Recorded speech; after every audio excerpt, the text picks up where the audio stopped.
I'm a firm believer, folks. Growing up in a very poverty state like Las Cruces, New Mexico, my mom was on food stamps. I would live with my grandparents. I mean, if I could do it, I know you can do it as well. And that's just coming from the heart and just wanting to help as many people as I can. And when we sit here in the office, we can exchange stories because I was once just like you. Should I buy or should I rent in Phoenix, Arizona? That is the question that I'm being asked all the time. Hey, Victor, what do you think I should do? Should I buy or should I just rent? Well, in this video, I want to give you all the details and the facts so you can make a sound decision when you're thinking about either buying a house or renting in Phoenix, Arizona, because you know what? It's ultimately going to be up to you. All I can do is present the facts to you, show you the math, because I'm a firm believer that math and numbers never lie, my friend. They never lie. But ultimately, it's what you want to do, what you want to decide, and you have the power and the certainty of your heart and your mind to move forward in either buying a house, or you have the certainty and the power of the heart in renting a house. Okay, my job as your realtor and lead trainer and mentor is just to guide you and hey, you can't afford it, but you're going to have to make the decision. Hey, you can't afford it, so you're going to have to find a rental property, something a little bit cheaper. So with that being said, I'm going to answer all those questions in this video, give you some math, give you some charts, so you can kind of make a sound decision and give you the facts and the truth here and be like, hey, yes, I'm going to reach out to Victor because I'm ready to buy. It's a great time to buy for me. Or I'm going to reach out to Victor to see if he can help me find a rental property because rental properties are short in Phoenix, Arizona, and they are extremely hard to find. And people have been raising the rents, and you have probably heard it all on the news. Landlords are being greedy. They're raising the rents. Apartment complexes are raising the rents. We're seeing a little softer market in the rental market, but not too much because we still have a housing shortage issue. So let's just get right into the video. Well, before I get into the video, folks, my name is Victor Huerta. I'm a local real estate agent and investor here in Phoenix, Arizona. I've been in the Valley for 14 years selling real estate and also have a small investment portfolio of rental properties as well. So we're trying to push this video out to more people just like you who are watching this video, who are thinking about maybe buying or renting here in Phoenix, Arizona. So can you do me a favor, click that like and that subscribe button, because what that does is it goes bing, you hit the subscribe button, boom, and then it pushes out to people like bang, if you know what I'm talking about. So with that being said, let's get into the video of should I buy and should I rent? This is going to be a great video because I'm going to show you some numbers and some facts on what's going on with the markets. And then you can make a sound decision when you're thinking about buying or selling or investing or even renting here in Phoenix, Arizona. So let's just get into the facts. So the first thing I want to deep dive into, folks, is just the mindset, right? I think the power of the mind kind of tells us exactly what we should do, right? If we're focusing on negativity, we're always going to be negative in our lives. If we're focusing on positivity with our life, our professional life, or our business, and our personal life, then we're going to be in a positive situation. So you really got to look at yourself in the mindset. And I know this is kind of like a basic reframing of the mind topic, but it's very important, especially when you're thinking about buying and selling, or buying and renting in this case, buying or renting a property. Okay, because you not only, if you can afford it, your mind might be telling you like, oh, the market's gonna crash, the economy's bad, the interest rates are too high. So that's like a mindset shift that you have to grasp for yourself. And I can kind of coach you in that and kind of switch it and be like, you know what? It's the perfect time for me to buy because I can afford it. It's the perfect time to buy because I'm tired of renting and throwing my money away. It's a perfect time to buy because I need a bigger place for not only for myself and my family. And it's the perfect time to buy because I want to own something where I can sell it and make a profit. Okay, but you got to reframe your mind to say those kind of things every day, because then your mind might be saying, no, I'm just going to rent because the market's going to crash, interest rates are too high, I can't afford a place, when you haven't even done the math and the facts of where you're at right now.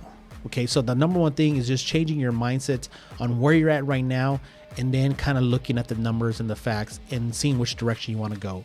So that's tip number one, is just working on the mindset and the frame of the mind on which path you want to go. The second framework that I'm going to show you is The median lease price per quarter here in Phoenix, Arizona, it's pretty high. So let me jump into that chart so you can actually take a look. So what I want to show you this chart is the median lease price per quarter. Okay, these are new leases. Okay, these are not VRBOs, Airbnbs, etc. As you can tell right here by this chart. This is brought to you by the Crawford Report, where I pay some money to this lady and to this company, and they gave me the data, and I kind of break it down into layman terms. So not only I can understand it, but my little girls can understand it, so you can understand it. And you know how that goes. It's making it very, very easy. So what I want to focus on is single family homes. We are at single family homes. We are in every city, okay, right here. Single family homes. Now I'm only gonna, these are all the zip codes, but I'm only gonna take you back to 2020 below right here to 2022. Okay. So here you can see here is being able to rent a property for $1,695. Okay. $1,695 in 2020 in Q1. That was pretty affordable. Now, the minimum square feet, you can see right here, it's 1,500 to 3,000. So you're looking at a single family house at a square footage of 1,500 square feet to 3,000. Now, as we move forward, as you can see this chart, it's just been going up as far as rents. We are currently at $2,395. This was Q3 of 2022. Now, this is all cities. This is a single family house, okay, single family home, from 1,500 to 3,000 square feet, and we're only going back to 2020. So you can see his rents have been rising for quite some time. Let me take you back to 2018. The whole thing just changed on me. Like, shouldn't have done that. Here we go, 1,500 to 3,000 square feet from 2015 to 2022. It was on a different chart, so I just changed it back to the median lease price. You can see back here in 2015 in Q1, we were at $1,250. Like, that was affordable. But you can see as the years progressed, the rents have gone up. Now, what's going to happen here as far as rents now that we're at 2,395? Okay, we've gone back all the way to 2015 to 2021. We are at 1,500 square feet to 3,000 square feet. We're all single families, all cities, all zip codes. Every price is different from each city and each zip code here, folks. So what do I think is going to happen here is I think rents are kind of softening a little bit, right? But I don't think they're going to stay low for quite some time. They might have a small dip, but I really think that once we get the inflation under control with the federal government raising interest rates. Now, when they say raising interest rates, that doesn't mean that the interest rate when you get a mortgage is rising, because they just raised it a 3/4 of a point yesterday, and interest rates came down for housing. Okay, so what I think is rents will soften a little bit, and then they're gonna rise again. Just because housing demand is slightly strong here. We don't have a lot of supply, but rentals are hard to find right now here in Phoenix, Arizona. If you're looking for a rental property, or if you were looking for quite some time, I would like to see what you say in the comments down there. Like, how long did it take you to find a rental property, an apartment complex, a single family house? Because it was difficult for the last 2-3 years, right? It's softening a little bit. So how does that market look to you? But if you're going to be paying $2,395 to rent, where you can almost buy the same price, does it make sense to buy now or rent here in Phoenix, Arizona? So that's the first chart, is just giving you the data, right? That is pretty much the median lease price per quarter in new leases. That's just been released, is $2,395 for a single family home at 1,500 square feet to 3,000 square feet, all cities, single family homes, going back for the last 4 and 5 years. Now, going back, if I should rent or buy in Phoenix, Arizona, I want to show you the annual median sales price of how homes have increased in price here in Phoenix, Arizona. This is a wonderful chart. And once again, we're keeping apples to apples, folks. Okay, you can see here is we're at 1,500 square feet to 3,000 square feet, single family homes right here. We are not doing any condos or townhouses, etc. And we are going back 4 years, all cities, all zip codes. Now, in 2019, you were able to purchase a house for $301,000, right? Now, if you look at the price in 2020, it went up to $340,000. Then look at what happened in 2021. It went up to 430,000, and now we are at 505,580. Now these are all cities. Now each city is represented different. The prices will be different in each city for that same square footage between 1,500 to 3,000. Okay, now this is the price ranges. So can you imagine if you purchased a house in 2019 and let's just say you selling it now in 2022, how much profit you can make? That's going to be a big difference in moving forward. In this video is what you're going to see is the math and the numbers is, should I buy or should I rent, and what's the difference in that math and what's going to cost you to buy and own a house for the last 4 years or for the next 4 years in the future, and how much you're losing in money as far as renting as well. So that's very important. It's a very important chart that I wanted to show you, because when we move in further into this video and I show you the math, it's going to make sense. Like, man, I should have bought a long time ago and I was waiting on the sidelines because I wasn't ready, right? So you have to be ready. You have to get ready and stay ready. So when when you're ready to purchase a house, you can go and buy. That's the most important thing is if you keep on messing up your credit, okay, you're not working on your credit, you're not saving money, you're spending money on stupid stuff and items, well, you're never going to buy a house and you're going to continue renting for your entire life. You're going to be throwing away a lot of money. And when I say this with certainty, okay, you're throwing away a lot of money in just renting. And the math is going to show you. So let's go take a look at that math right now. So before we go take a look at that math, what I want to do is I want to show you the interest rates right now. Now I get my interest rates from mortgagenewsdaily.com. I do not sponsor that website, but what I do is I do use it because it's the most accurate site where I can get the interest rate per day. I am not a lender. I'm a real estate agent and investor. But this is kind of where I get my math from, is I use this rate to do all my math and all my videos for my clients, etc. It just gives us a really solid number. And of course, it depends on your credit, your income, your debt to income ratio, your assets, your liabilities, all that stuff. It plays into your interest rate, right? So with that being said, right now, July 28th, 2022, interest rates are 5.22%. And you can see they are down 0.32%. So as you can see, is the federal government have raised, right? They did a 3/4 of a point yesterday, and interest rates have gone down. So that just proves to tell you that just because the federal government is raising interest rates does not mean that your interest rate is going to raise on your mortgage when you're buying a house. It's actually opposite, because inflation is what causes the interest rates to go up, and they're trying to get this inflation down, and they're trying to do as best as possible, but it's gonna take some time. So you really have to sit down and think, like, should I buy a house now or should I rent, right? And it's gonna come down to the math, and it's gonna come down to the numbers. So let's go look at those numbers right now. So I'm a firm believer that math never lies, and neither does the truth. So what I do is I have my little app here. This is the same app that I use on my phone when I'm showing clients properties, trying to figure out the payment or which they should do is buy versus rent. So let's go take a look at this real quick right here. This is the same app I have on my cell phone. I use it on my desktop here. Now, what we're going to do is we're going to do conventional. Okay, we looked at 2,395 was the rent, right? Here we go. We're taking this number, $2,395 is the lease price, that if you're gonna rent for a year, that's how much you can be paying per year. Okay, now you can find a house right now for about $450,000. Okay, a real nice house in any area, any city, about $450,000. I can get you into a program for about 3% conventional financing. The interest rate is 5.22%. Victor, where'd you get that interest rate? Well, I went to mortgagenewsdaily.com, and right here, July 28, 2022, it says right here, 5.22%. Well, what do you know? I put that number in there. You're going to get a 30-year loan term. Your hazard insurance is roughly about 0.39%.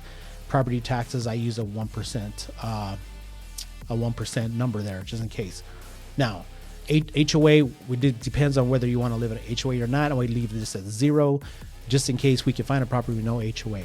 Okay. Now, home appreciation, where did I get this? Well, I go back to the Crawford report, and this is the annual appreciation based on average sales price per square foot, right? So as you can see here, we're at 28%, right? But we're not going to use that number because obviously, you know, we've had a shortage of properties, and the interest, you know, this annual square foot, look at this, it's just gone up like crazy mad. What I want to do is I kind of want to capture the baseline here of, you know, the real appreciation. So I kind of like came with my own math and my own number, and I'm saying, okay, we're going to use about 8.5 per year. Okay. Now rents, they're going to appreciate as well, right? Because we're shortage in rental properties and a lot of people are moving here, they're migrating here. So I'm using a rent appreciation of 2.5. And let's just say you're going to have some costs when you own a house. Okay. So it's going to be about 0.5%. Boom. I'm going to hit compute. Now, this is the chart which is going to give you a buy cost versus a rent cost. We're going to move this over here. 2, 3, 4. We're going to go 4 years. Okay, 4 years, my friends.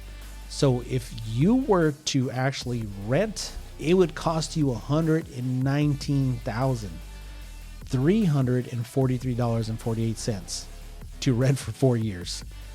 That is a lot of money. $119,343.48 is a lot of money. Where your buy costs, you're going to save $28,114. Okay.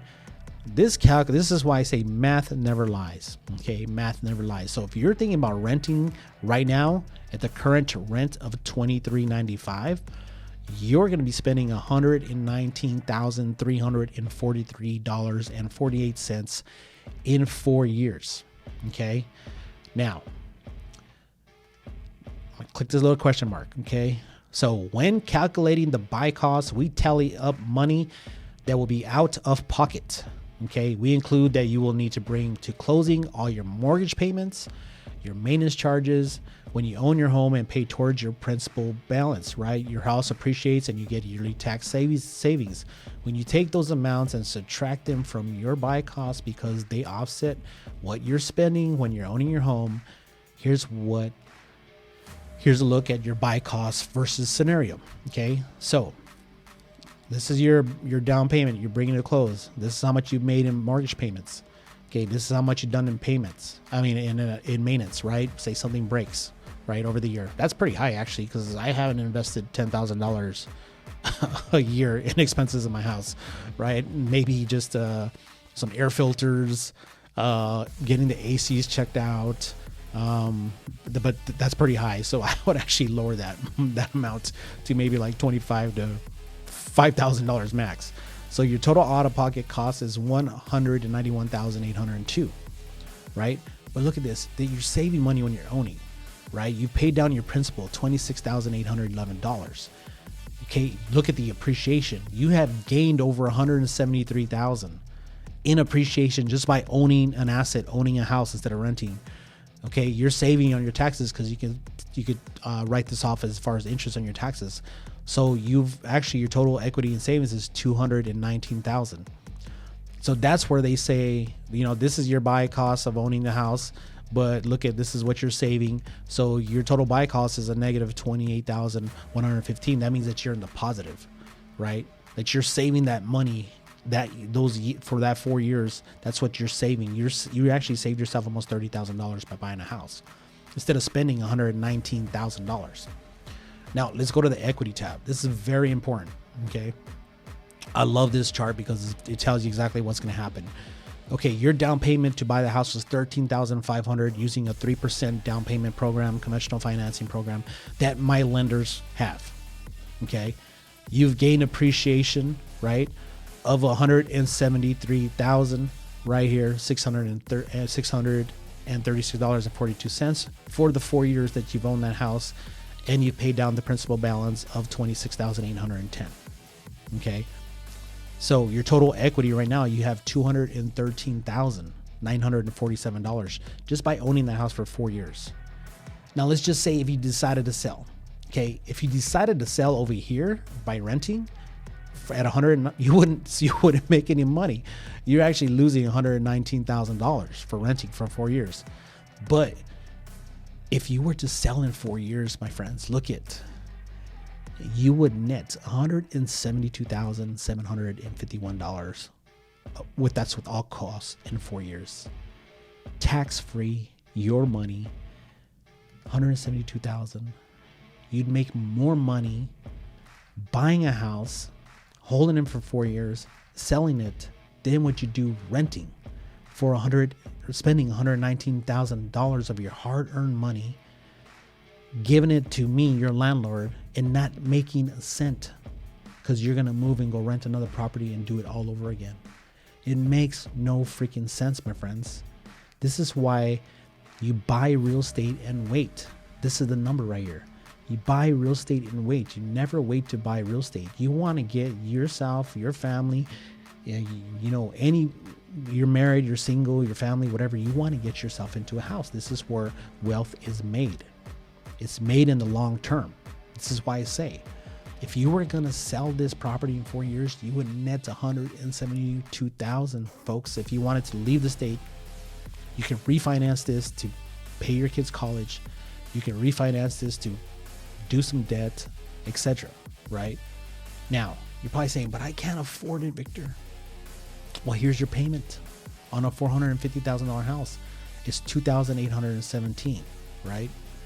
Now, of course, it says $3,226. So you got to calculate your taxes and your insurance, right? But folks, you're looking, if you can afford to buy now, that's going to be the question, because this rate right here at 5.22%, it's not going to be here for a long time. Okay.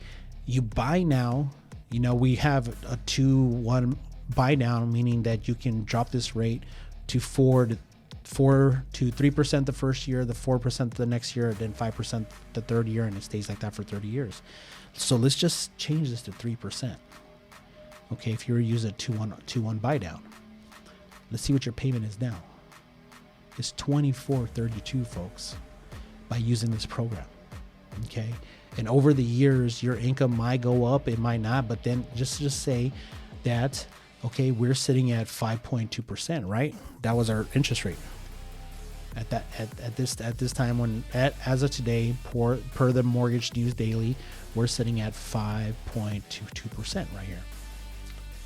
But what if you were able to refinance? Okay, this is your payment at 5.22%. Let's just say rates go down all the way back to 3.5. Okay, let's look at it. Let's look at it right here. Look at your payment. $2,512. So it's all in the math, folks, but it's going to come down to your mindset and if you can afford to buy now or if you can't afford to buy now.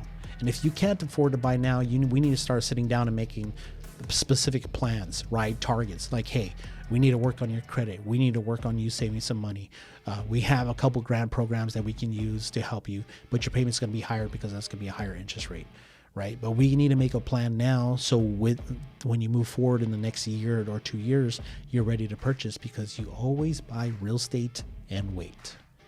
You never wait to buy real estate, because the values are going to continue going up. You've heard Dave Ramsey like, hey, it's the best time to buy a house because the prices are going to go up.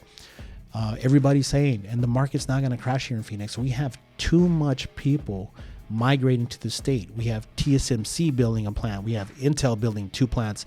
We have a battery plant. I forgot the name of it. They're going on the east side over there, Southeast Valley, right? We got distribution, all kinds of distribution warehouses having on the west side of the 303 loop. There's so many companies moving here because they're leaving California. They're leaving New York City because it's the cost to build a business there, and the taxes, they're getting wiped out. It's too expensive. So a lot of those companies are moving here to Phoenix, Arizona. They're getting a lot of tax credits, and a lot of people are just moving here and migrating here. I'm a firm believer, folks. Growing up in a very poverty state like Las Cruces, New Mexico, my mom was on food stamps. I would live with my grandparents. I mean, if I could do it, I know you can do it as well. And that's just coming from the heart and just wanting to help as many people as I can. And when we sit here in the office, we can exchange stories, because I was once just like you, where I said I couldn't do anything because I didn't have the education. I grew up in a very poverty town. I lived with my grandparents, come from a divorced family.